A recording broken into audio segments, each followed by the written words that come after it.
Graph रखे भाई, आपको तो ग्राफ पेपर लेके उस पर बाकायदा खींचना चाहिए था। इसकी जरूरत आपको आगे कक्षाओं में पड़ेगी, इंटरव्यू जब पहुंचेंगे आप तो। एक बार फिर से आप उसको साफ साफ ग्राफ पे करिए और मेरे साथ साथ चलिए, क्योंकि गणित की बारीकियां आपको सीखनी है जो आपको आगे मदद करेंगी। हो सकता है कुछ लोगों ने आपको कहा केवल विलोपन और प्रतिस्थापन विधि से तुम लगा लो, काम तुम्हारा डक जाएगा। हो सकता है डक भी जाए, लेकिन बहुत सारी बातें आप नहीं सीख पाएंगे जिससे आपको आगे चल के मैथमेटिक्स में बहुत कठिनाई झेलनी पड़ेगी। इसलिए आप मेरे साथ साथ चलिए। देखिए, आपने जो ग्राफ प्लॉट किया होगा रैखिक युग्मों का, दो चरों में रैखिक समीकरण के जो युग्म थे उनके जो ग्राफ प्लॉट किए होंगे आप, उसमें आपको तीन तरह के ग्राफ मिले होंगे। एक ग्राफ मिला होगा जिसमें हो सकता है कि दोनों रेखाएं एक दूसरे को प्रतिच्छेद करी हो। जो दोनों ग्राफ आप पाए हो दोनों समीकरण युग्मों से, उसमें हो सकता है कि ग्राफ आपका जो दोनों रैखिक युग्म, जो दोनों सरल रेखाएं प्राप्त हुई हो, वो एक बिंदु पर प्रतिच्छेद करी होंगी। तो ऐसे समीकरण युग्म का एक अद्वितीय हल होगा और जो आपका प्रतिच्छेद बिंदु का निर्देशांक होगा वही समीकरण युग्म का हल होगा। एक्स और वाई की वैल्यूज होंगी जिसके लिए दोनों समीकरण संतुष्ट होंगे। एक इस तरह से प्राप्त होगा जिसके अद्वितीय हल होंगे, उसका ग्राफ अवश्य एक बिंदु पर प्रतिच्छेद करेगा। दूसरा आपको प्राप्त हुआ होगा दोनों समीकरणों से जो प्राप्त रेखाएं होंगी वो समांतर हो सकती हैं, या तो ऐसे प्राप्त हुई होंगी या फिर इस तरह से प्राप्त हुई होंगी, लेकिन होंगी समांतर ही। दोनों रेखाएं समांतर प्राप्त होंगी। तो समांतर जब होंगी तो इसके कोई हल नहीं होंगे, क्योंकि इसका कोई प्रतिच्छेद, ऐसा कोई चर का ऐसा कोई मान नहीं होगा एक्स और वाई का, जो भी चर आपका होगा दोनों चरों के ऐसे कोई मान नहीं होंगे दोनों समीकरणों को संतुष्ट करते हैं। या फिर आपको ऐसा रैखिक युग्म प्राप्त हुआ होगा, रैखिक युग्मों का, दो चरों में रैखिक युग्म का, कि दोनों रेखाएं संपाती हो, संपाती अर्थात कॉन्सिडेंट एक ही पर हो, दोनों रेखाएं एक ही पर संपाती हो, अर्थात उन दोनों समीकरण युग्मों का चाहे जो भी आप मान लेंगे सबके लिए सेटिस्फाई हो जाएगा, क्योंकि उस पर अनंत मान होते हैं, अनंत हल होते हैं। आप एक्स वाई के जो भी मान लेंगे सबको संतुष्ट कर देगा। तो इस तरह के समीकरण जो होंगे, तीन तरह के समीकरण युग्म आपको प्राप्त हुए होंगे ग्राफ खींचने पर, कि या तो एक अद्वितीय हल होगा अर्थात दोनों रेखा युग्मों के ग्राफ प्रतिच्छेदी होंगे, या फिर संपाती होंगे, या फिर समांतर होंगे। अब देखिए, इसी समीकरण रैखिक समीकरण युग्म का, दो चरों वाले रैखिक समीकरण युग्म का कोई हल होगा या नहीं, अद्वितीय हल होगा या कोई हल नहीं होगा, या अनंत अनेक हल होंगे, इसके लिए कंडीशन है। ये दो चरों के रैखिक समीकरण जो व्यापक समीकरण है, दो चरों के रैखिक समीकरण का a1x plus b1y plus c1 is equal to 0, a2x plus b2y plus c2 is equal to 0। ये दो चरों में रैखिक समीकरण का एक व्यापक समीकरण है, रैखिक युग्म का। व्यापक रैखिक समीकरण युग्म है ये, व्यापक रैखिक समीकरण युग्म दो चरों में व्यापक रैखिक समीकरण युग्म a1x plus b1y plus c1 is equal to 0, a2x plus b2y plus c2 is equal to 0। इसमें फर्स्ट कंडीशन है कि यदि a1 upon a2 is not equal to b1 upon b2, a1 अर्थात x का गुणांक, पहले समीकरण के x का गुणांक a1, y का गुणांक b1 और अचर पद c1, दूसरा समीकरण के x का गुणांक a2, y का गुणांक b2 और अचर पद c2 है, तो a1/a2 is not equal to b1/b2 is not equal to b1/b2। तो समीकरण के हल अद्वितीय होंगे, तो समीकरण का के एक अद्वितीय हल होगा, समीकरण का एक अद्वितीय हल होगा और दोनों रेखाएं एक दूसरे को, दोनों रेखाएं प्रतिच्छेदी होंगी। जब ग्राफ प्लॉट करेंगे दोनों रेखाएं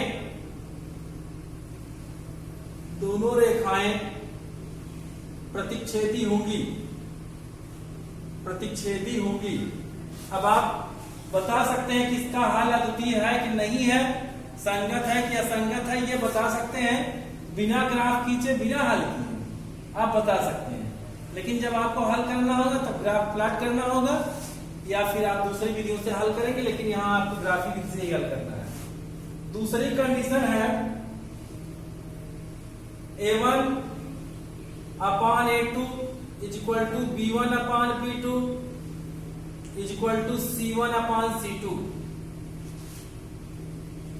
दोनों के समान चरों के जो गुणांक हैं उनके अनुपात समान हो, अर्थात a1/a2 is equal to b1/b2 is equal to c1/c2, तो दोनों रेखाएं समपाती होंगी।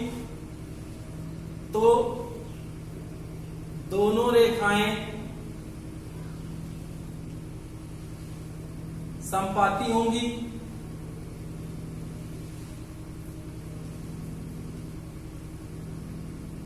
समीकरण के अनंत हल होंगे, अनंत या अपरिमित या असंख्य हल होंगे। देखते ही आप इसके लक्षण को बता सकते हैं। एक तीसरी कंडीशन है बेटा a1/a2 is equal to b1/b2। अगर a1/a2 is equal to b1/b2 is not equal to c1/c2 is not equal to c1/c2, तो दोनों रेखाएं समांतर होंगी, दोनों रेखाएं समांतर होंगी। और जब समांतर होंगी तो इसके कोई हल नहीं होगा, कोई हल नहीं होगा, इसका कोई हल नहीं होगा, यानी समीकरण युग्म असंगत होंगे, नहीं होगा। अब यहां आप दो बातें समझ लीजिए। अगर ग्राफ प्लॉट करते हैं, रेखाएं प्रतिच्छेदी हैं, अद्वितीय हल है। अगर ग्राफ प्लॉट करने पर दोनों रेखाएं समपाती आ जाती हैं, तो उसके जो भी आप मान रखेंगे सब हल होंगे, उसके असंख्य हल होंगे। दोनों रेखाएं समांतर होंगी तो इसका कोई हल नहीं होगा, ये असंगत होगा, तब ये असंगत होगा। अद्वितीय हल के लिए कंडीशन है कि a1/a2 यानी x का गुणांक और x के जो गुणांक है उसका अनुपात y के गुणांकों के अनुपात बराबर नहीं होंगे, तो समीकरण क्या होगा। अब जैसे देख लीजिए आप यहां पर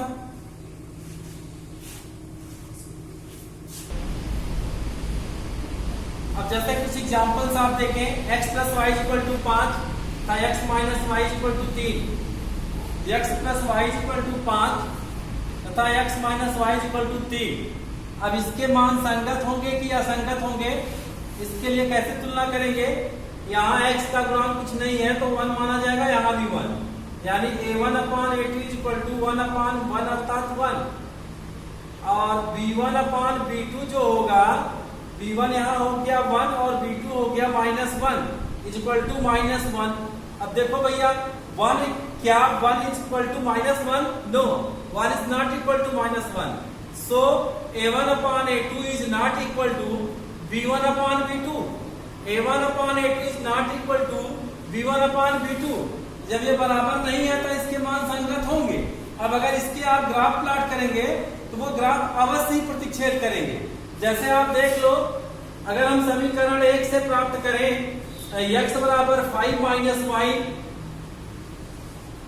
तो अब इसका जो हम क्रमिक युग्म प्राप्त करेंगे x का मान, y का मान और x y का मान, तो ये हो जाएगा y बराबर 0 रखेंगे तो x बराबर 5 हो जाएगा और y बराबर 5 रखेंगे तो x बराबर 0 हो जाएगा। अर्थात इसका जो क्रमिक युग्म प्राप्त हुआ वो 5 0 और 0 5। अब देखिए यहाँ पर दूसरा वाला देखिए समीकरण 2 से भी चेक कर लीजिए आप। देखिए इसका ग्राफ काटता है कि नहीं, जो संगत होगा वो जरूर काटेगा या फिर संपाती होगा।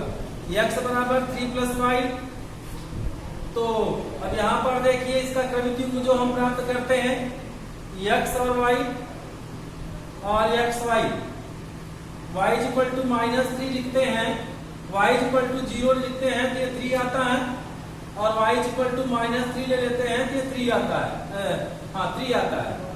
अर्थात इसका जो क्रमिक युग्म बनेगा 3 0 और इसका 0 प्राप्त करेंगे। अगर y का 0 तो ये 3 हो गया, इसका ऋण 3 प्राप्त करेंगे ये 0 हो जाएगा, तब ये हो गया 0 -3, 0 -3 x o x dash y o y dash. अब पैमाना मान लें एक, जो भी आप कितना बड़ी छोटी राशि उसी हिसाब से आप पैमाना मान लें 1 2 3। इसी तरह से आप भी रफ पे न किया करें, ग्राफ ले लिया करें इसके लिए। 4 5 -1 -2 -3 -4 -5 1 2 3 4 5 -1 -2 -3 -4 एंड सो।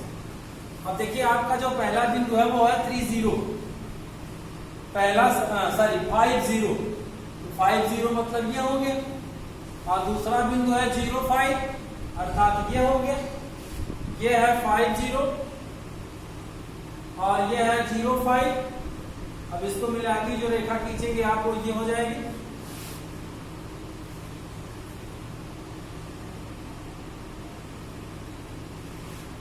और दूसरा बिंदु है 3 0 का और एक है 0 -3 का। अब इसको मिला के रेखा आप खींचेंगे तो इस तरह से ये हो जाएगी। अब देखिए यहाँ पर जो प्रतिच्छेद बिंदु हो गया P, अब इसी का निर्देशांक इसका हल हो जाएगा। अर्थात भुज हो गया 4 और कोटि हो गया 1, इसका निर्देशांक हो जाएगा 4 1 4 1 4 1 हो गया, तो x का मान हो गया 4 और y का मान हो गया 1। देखो 4 + 1 = 5, 4 - 1 = 3। इसका आद्वितीय हल हुआ। अब अगर हम ऐसा समीकरण प्राप्त करें जिसमें a1 और a2 समान न हो, तब देखो क्या आता है। जैसे अगर हम कहें, अगर यही समीकरण 2 को हम चेंज कर दें किसमें, हम इसको भी x + y = 3 ले लें या 2x + 2y = 3 ले लें, चाहे जो भी आप समझ लें। तो देखिए यहाँ अब इसका a1/a2 क्या हो जाएगा, a1/a2 = 1/2 और b1/b2 = b1/2। अब देखिए इसका a1 और a2 बराबर है और ये c1/c2 a1/a2 = b1/b2 is not equal to c1/c2, क्योंकि c1/c2 5/3 है, 5/3 1/2 के बराबर होगा ही नहीं। अर्थात अब देखिए इसका मान हो जाएगा असंगत, अर्थात इसका कोई हल नहीं होगा। आप देख लें अब इसका भी, इसका ग्राफ क्या है, इसका ग्राफ तो ये हो गया आपका x + y = 5। अब इसका देख लीजिए आप, समीकरण 2 का जब आप लेंगे तो ये हो जाएगा 2x + 2y = 3, तो 2x = 3 - 2y, तो x हो जाएगा 3 - 2y/2। अब देखिए यहाँ x की वैल्यू, y की वैल्यू। अब x बराबर अगर हम ले लें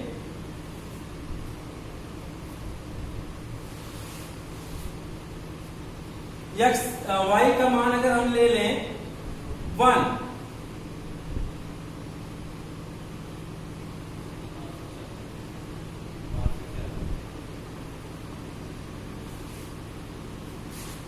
y इक्वल टू 1 लेते हैं तो x इक्वल टू हो जाएगा 3 माइनस 2 1 1/2। और अगर हम y का मान 0 ले लेते हैं तो ये हो जाएगा 3/2। अब देखिए ग्राफ जो दूसरा बनता है आपका वो क्या बनता है, इसका हो जाएगा 1/2 3/2 0, यानी 1.5 0, ये हो गया 3/2 0। और दूसरा इसका बनेगा 1/2 0, 1/2 अर्थात ये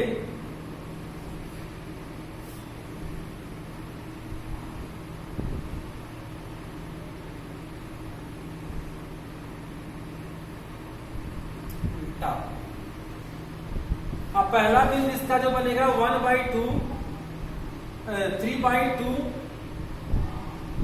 y बराबर 0 लेने पर x बराबर 3/2, तो ये हो जाएगा x बराबर 3/2 अर्थात 1.5 और 0। और दूसरा ये हो गया आपका 1/2 और 1 ये होगा। अब इसको आप मिलाएंगे, इस तरह से आपको ग्राफ प्राप्त होगा। अब यहाँ पर अगर आप ध्यान से देखें दोनों रेखाएं क्या हो गई, समांतर हो गई। अब दोनों रेखाएं समांतर हो गई, जिसका कोई हल नहीं होगा क्योंकि ये कहीं भी प्रतिच्छेद नहीं कर रही है, ये कहीं भी प्रतिच्छेद नहीं कर रही है। अर्थात हमने जो दूसरी कंडीशन बताया था a1/a2 is not equal to b1/b2 is not equal to c1/c2, तो इसका कोई भी हल नहीं होगा, इसका कोई भी हल नहीं होगा। अब यहाँ पर आप देखिए अगर इस समीकरण को हम बदल दें 2x plus 2y is equal to 10, 2x plus 2y is equal to 10 करें तो ये जब 10 होगा तो जाएगा 10 माइनस 2y अपॉन 2। तो अगर दो साथ ले लें तो ये हो जाएगा 5 minus y upon 5 minus y, तो 5 माइनस y से वही बिंदु प्राप्त होंगे, यानी फिर आपको 5 0 और 0 5 प्राप्त होगा। अर्थात दोनों समीकरणों से बनने वाली रेखाएं संपाती हो जाएंगी। कब? जब a1/a2 is equal to b1/b2 is equal to c1/c2, तो क्या हो जाएगी, दोनों रेखाएं संपाती हो जाएंगी। तब इसमें आप जो भी मान रखेंगे सबके लिए संतुष्ट होगा ये।